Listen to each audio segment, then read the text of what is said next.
Welcome to Prodigy Pet Clinic, a weekly series on the channel where every episode I'll spin a wheel with 10 random Prodigy pets. Whatever pet it lands on, we'll go over its stats, test it out in a PvP battle, and see how strong it really is. However, before we unlock our PvP battle, we'll need to complete 2 quick challenges with our pet.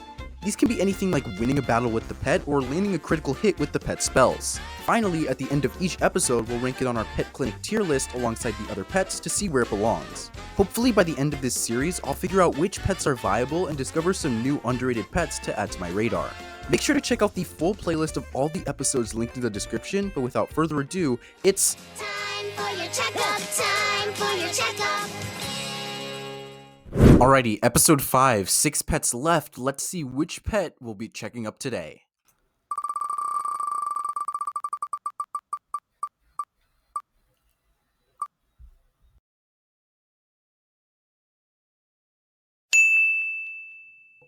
So our episode 5 pet is going to be Vegabloom. Let's take a look at the spells here.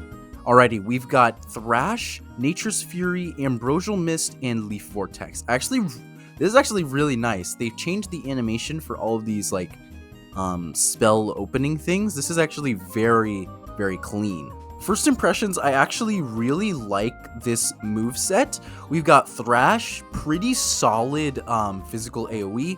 We've got Nature's Fury, super solid power. This seems to be the Mythical Epic Special. As you can see, the recharge is at Never. We've got Ambrosial Mist, which is a really decent healing spell, and Leaf Vortex, which actually has more power than the Mythical Epic Special, which is weird. I don't know why a high power single would have more power than a literal, like, what's supposed to be a super powerful spell, but that's fine, I guess. Overall, I'm liking this moveset a lot. I'm liking this moveset a lot just because it's just got all you need. I mean, healing spell if you really need it, nice physical, and then your main single right here, and then your Mythical Epic Special. I guess only thing I would change here is probably either the okay, for me is probably either the healing spell or this high power single. The only reason I want to change this high power single is because it's going to have a recharge of 1, and I don't know if this has an initial weight or not. From the looks of it, we might need to use either Thrash first round or Leaf Vortex first round. I don't like this moveset as alternating a single and an AoE. Not the greatest in some scenarios. I don't like that they both have a recharge of 1. But I think we should be okay. Yeah, my only gripe is this high power single. I wish it had a recharge of none instead, so that probably would have changed it to a lower power single, which is fine with me. I just want something that doesn't have a recharge, so we can use it infinitely for some really good damage.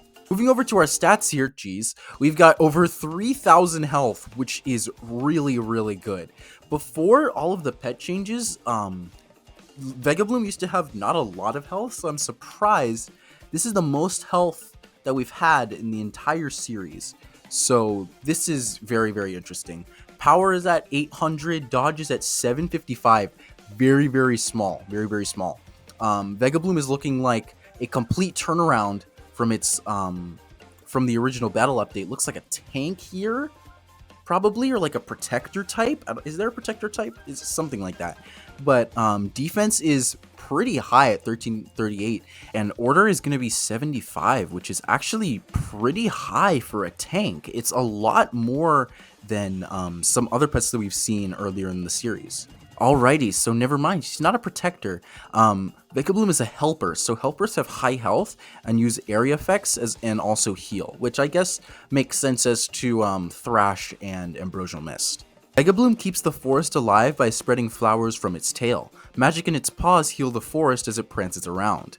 Okay, I made the executive decision. I leveled it up to 127. That's the most I could get. I actually need to restock on gold. But some of the stats did change a little bit. Order did not get changed, sadly, but some of this stuff did get changed a little bit, but otherwise not too much. So overall, Vegabloom looks pretty solid. So let's just head into our challenges and see how we do. Alrighty, today we've got two really unique challenges. First off, we've got Double Trouble. I have to find a battle with at least 2 or more enemies and let my pet defeat both of them. And our second challenge is going to be Random Team Titan. I'm going to have to equip another random pet along with my chosen pet and win a fight with the Titan with that. Alrighty, as my first choice, I think I'm going to go with Double Trouble. I kind of have an idea on how I'm going to do this, and it should be fairly simple. Every time I have to battle a load of monsters, I just always go to Firefly Forest, so that's basically what we're going to do. Alrighty, I know for sure this Muckster is going to have at least 2 or more monsters, and that's just from going to this exact spot and just looking at the patterns, so I'm almost guaranteed that that's going to happen. As for my pets, I'm probably just going to go with Vega Bloom. I want to be able to use just Thrash and take out both of them super quickly. Alrighty, so here we go. Let's just head into our first challenge of the day. Okay, here we go. It's 3. Okay, that's fine with us. Thrash should be... Oh, no. Okay, actually, we should be fine. We should be okay. We can work with this. All we have to do is just hit at least 2 monsters. Ooh, I do actually like this. They changed the little spell UI. That's nice. But it still just has to be at least 2 monsters, so if Thrash doesn't have an initial weight, we should be okay. Oh, okay, that was about to... Alrighty, simple as that. Challenge 1 is done. Double Trouble was actually super simple when you have pets like in Firefly Forest that you can do really, really easily. But I guess let's just head on to Challenge 2. However, if you remember from last episode, I said that we would have a special guest today, and since I don't really want to do Challenge 2, you know what, bro? You can just take over from here. Alright, so as you guys can see, we are at the Titan grounds, and I am using Vega Bloom and Aerochex. Obviously, Vega Bloom, I had to use her, and Aerochex, I don't know, I just kind of felt like using Aerochex, I'll be honest. So, yeah, let's just jump right into it. Okay, the good part about this is that Vega Bloom is strong against the Storm Titan, so that's going to be a great advantage for us. I'll go for Piercer on the Titan. 566, that's decent damage, but it has 8,000 health, so that's not really that much in the grand scheme of things. I'll once again go for Starbit on the Titan, but it dodged, so that's not good. Okay. Let's go Leaf Vortex. It should do a good amount of damage even if it dodges, and it didn't. So 1,200 damage, that's really good. Okay. That's solid. That's a solid amount of damage, but not a lot, which is great. Let's just go for Combust on the Titan. 700 damage is pretty good, I'd say. Let's try something different. Volcanic Burst. Let's see how it does. Okay, it is less damage than Starbit, I assume, because of the dodge, but I'll have to check later. No. I'll just go for Nature's Fury, keep it simple. Okay, he dodged, but 619 is still a good amount of damage. So, I'll take that. And my Vega Bloom dodged his attack, so that's great too. Let's just go for Combust again on the Titan. It not having a recharge is going to be really good in this, since it's only one enemy, so the random factor doesn't really matter. Start it again. We've already gotten it down to less than half of its health, so that's really good. Leap Vortex once more. He dodges it again, but because it's a plant spell, it's gonna deal a good amount of damage. 715 is pretty scary, but I think at this point in the game, we should be chilling. Like, I think 1 or 2 more, 1 round of spells, I guess. Yeah. And the all-out attack is charged up, so either this is game or very close to it. Yep, that's game. So now that Michael has successfully completed Challenge 2, he's now helped us unlock our PvP battle. So let's go ahead and jump right in. Okay, here we go. We're up against Mountain Climber Jamal. Looks like a bot here. I am kind of concerned today because we're using Vega Bloom, and today, sadly, it's the Ice Boost. But luckily, this guy went with all fire pets. Okay, things should get interesting. I thought he was maybe gonna actually go with the actual ice pets, but I guess that works for us. Let's go ahead and go with Galactic Glow here. This should do a decent bit on, yes, on Bernute. Wow, that was really quick. Okay, right away, I can see Vegabloom has a ton of health. That is really weird to look at, because before, Vegabloom could, especially in like the old battle system terms, Vegabloom, like max health and everything like that, couldn't even break 1,000. So it was, she was definitely more of a speedster in the old battle system, but now definitely a tank.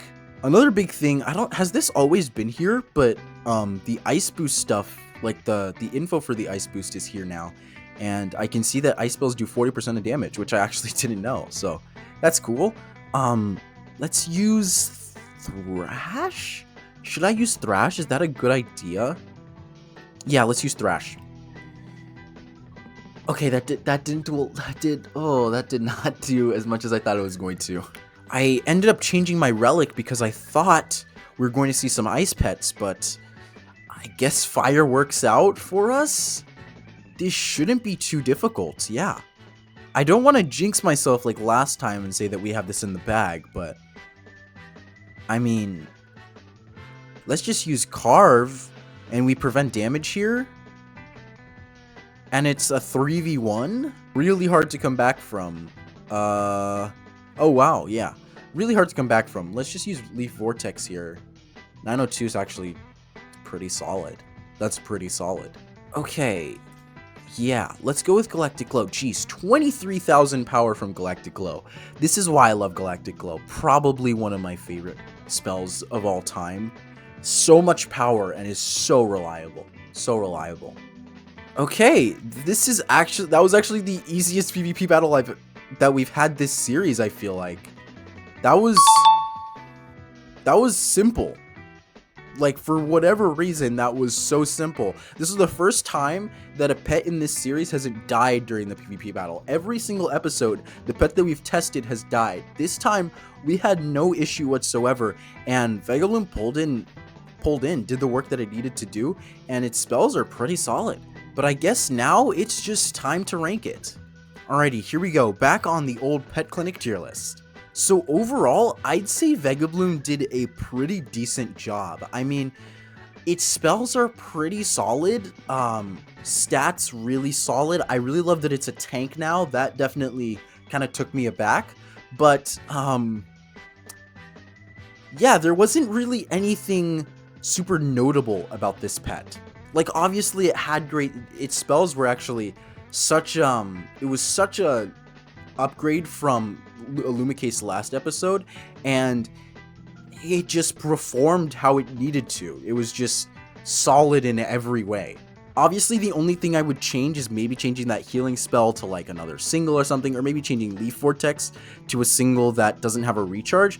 But other than that, we didn't really have much of a problem with the recharge, especially this episode, and the spells just did what they needed to do. So overall, I think I'll put Vegabloom in A tier. Really, really like mid A tier, I feel like is the best place to put it. Just a really solid pet in every way, and very minor flaws in terms of like how I would structure like spells and stats and things like that. It just worked. It just worked. There wasn't anything super cool about it, nothing super good. It just worked, and it just did what it needed to do. So that's gonna do it for today's episode. Again, if you have any suggestions for any other challenges I should do throughout the episode and throughout the rest of the series, leave them down in the comments below. As for next episode, I'm kind of not sure. I do want to do something with the brand new Dragon Isle update that came out with the limited time rifts and the rift cycle shops that came out. I do want to do something with that. It's sort of an incentive for me to play, as well as give some interesting content for the new Dragon Isle. Even though today wasn't that big of a collab, hopefully later on in the future we can have some bigger collabs with other creators for the series. But that is for another episode. I'll see you guys next week. Peace.